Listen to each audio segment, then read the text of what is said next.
তো hello viewers, আশা করি সবাই ভালো আছেন। এটা আমার 31 নাম্বার ব্লগ। তো আশা করি আপনারা সবাই ভালো আছেন। আমি আপনাদের দোয়ায় ভালো আছি, অনেক বেশি ভালো আছি।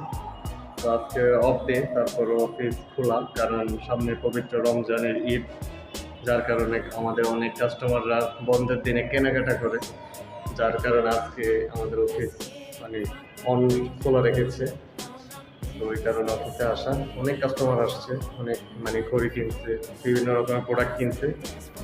তো আপনারা যারা কেনাকাটা করেননি, এখনো কেনাকাটা করে নিন। পবিত্র রমজানের ঈদ কিন্তু আর বেশি দিন সময় নেই। আর আমার স্বপ্ন অনেক বড়, ইউটিউবার হবো বা আমার অনেক ফ্যান ফলোয়ার হবে, কিন্তু স্বপ্ন যা দেখতেছি স্বপ্ন থেকে যাবে, কখনো বাস্তব হবে না। যে পরিমাণ ভিউজ পসিবল হবে। তো সবাই ভালো থাকবেন, আমাকে সাপোর্ট করবেন, আমার চ্যানেলটা সাবস্ক্রাইব করবেন। তো দেখা হচ্ছে নেক্সট ব্লগে। সবাই ভালো থাকবেন।